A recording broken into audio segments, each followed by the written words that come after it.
أمرا ادعمونا بلايك للفيديو واشتراك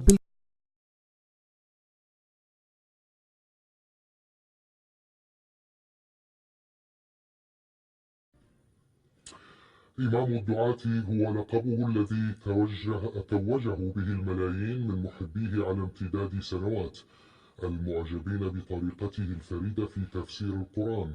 إنه الشيخ محمد متولي الشعراوي الذي ما زالت خواطره القرآنية رفيقة المسلمين من مختلف الأعمار والجنسيات. رحل الشيخ الشعراوي وبقيت ذكراه خالدة في القلوب كواحد من علماء هذه الأمة الكبار، دون تنزيه أو محاولة تقديس، فلكل أمة رموزها المحترمة والتي تحظى ذكراها بالتقدير. بيد أن الشيخ تعرض مؤخرا لهجوم ظاهره عدم تقديس التجارب البشرية، وباطنه محاولات للنيل من الكثير من الشخصيات الإسلامية التي أثرت وتؤثر في الوعي الجمعي للأمة، وما زالت أفكارها ملجأ يعود إليه كثيرون كلما استشكل عليهم شيء من أمور دينهم. نتابع التقرير. في وطني بعد عامين بالتمام والكمال من الجدل الذي أثارته الإعلامية فريدة الشوباشي في برنامج تلفزيوني عندما قالت إنها لا تحب الشيخ الراحل محمد متولي الشعراوي رحمه الله، ها هي المذيعة أسماء ابنة الممثل منير شريف تحرك المياه الراكدة من جديد في تدوينة ظنت أنها نقاش عادي بينها وبين عدد من متابعيها، لتتطور الأمور لتصل إلى التطاول على الشيخ رحمه الله. أسماء منير كتبت على صفحتها على الفيسبوك تسأل أصدقائها ومتابعيها لترشيح أسماء شيوخ يمكن الأخذ بفتاويهم وآرائهم، فما كان من نسبة كبيرة من متابعيها إلا أن اقترحوا عليه اسم الشيخ الشعراوي، لكنها ردت بوصف آراء الشيخ بالمتطرفة. رد فتح الباب أمام الكثيرين للتطاول على الشيخ، وهو ما تسبب بإشعال النيران بين المتابعين في جنبات الفيسبوك، لتتحول إلى ترند ومنه إلى صفحات الصحف ثم البرامج التلفزيونية، لتستقر في كل بيت في مصر والدول المجاورة. كيف لا وهو الشيخ الشعراوي الذي لقب بإمام الدعاء لفرط شعبيته وكثرة معجبيه وصلابة مريديه، هو أكثر من يستدعي التفكير مرتين وثلاثة وأربعة قبل التطاول عليه.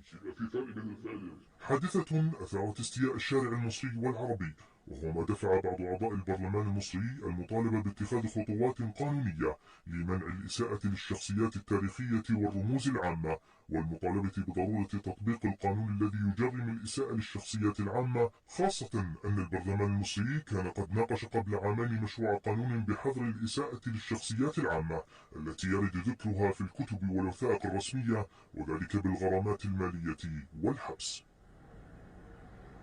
مشاهدينا للمزيد أرحب بضيفي عبر سكايب من اسطنبول دكتور حاتم عبد العظيم أستاذ الشريعة الإسلامية. أرحب بك دكتور حاتم. بداية في عجالة، لو تلخص لنا مكانة الشيخ الشعراوي رحمه الله، المكانة العلمية وأيضا أبرز إسهاماته.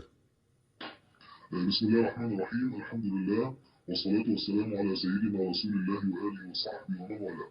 الشيخ الشعراوي عليه رحمة الله ورضوانه هو واحد من أفضل من فسروا القرآن الكريم على الإطلاق. والشيخ الشعراوي هو أستاذ البلالة في الأزهر، خريج المؤسسة الأزهرية العريقة، وأحد نوابغ خريجها، ليس فقط مجرد خريج عادي. استخدم تخصصه في البلاغة في إعادة النظر في تفسير آيات القرآن الكريم واستخراج كثير من المعاني الدقيقة اللطيفة في هذا التفسير، ثم طرحها للناس للعامة البسطاء بلغة سهلة واضحة وتمثيلات وتشبيهات تصل إلى عقول وأذهان الكافة في مصر. ومن ثم بالتدريج تحول الشيخ الشعراوي إلى أيقونة شعبية في طريقته في التفسير، في طريقته في تبسيط الحقائق الدينية، في جودة تفسيره، في إقناع حججه إلى آخره. فالتفت الأسرة المصرية حول حلقات التفسير للشيخ الشعراوي من أقصى الشمال إلى أقصى الجنوب، وذاع صيته ليس فقط في مصر وإنما في ربوع العالم الإسلامي، وتعاملت معه الأمة الإسلامية بوصفه أفضل من فسر القرآن في القرن الأخير على الأقل، ثم إنه أفضل من قرب علم التفسير ومعاني القرآن الكريم وحقائق الدين للناس جميعا. نعم. من هذا المنطلق اكتسب الشيخ الشعراوي رحمة الله عليه مكانته الرفيعة السامية بين طوائف الأمة جميعا، بين الخاصة، بين النخبة وبين العامة، بين أهل المدينة وبين أهل الريف، بين أساتذة الجامعة وبين عوام الناس، وزاد من هذه المكانة ما عرف عن الشيخ رحمة الله ورضوانه عليه من زهد شخصي، من تواضع كبير، من أخلاق دمثة أجمع عليها كل من عرف الشيخ، حتى من لقيه في الطريق مرة أو احتك به في موقف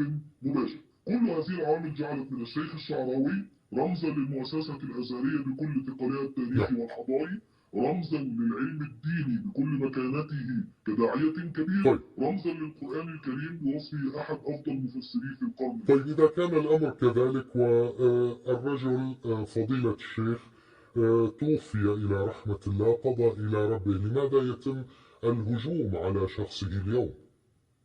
طيب يعني أنا أستطيع أن أضع عدة أسباب تجعل تفسر هذا الهجوم من وجهة نظري على الأقل. أول هذه الأسباب أن هناك في مصر من لا ينسون للشيخ الشعراوي أنه كان سببا في العقد الأخير من حياته في اعتزال عدد كبير من الممثلات للفن والتمثيل وإلى آخر ما هنالك، وفتواه في هذا السياق كانت واضحة جدا، وكانت لديه قدرة على إقناع هؤلاء، وتوافد عليه عدد كبير من الممثلات يسألنه في التسعينيات والمطلع الألفية، وكانت إجاباته وكانت حواراته مع هؤلاء سببا في اعتزال كثيرات للفن. هذه مسألة لم ينساها له بين قوسين من يسمون أنفسهم بالتنويريين أو سدنة الثقافة في مصر. الأمر الثاني الذي أتصوره يعني إنه الآن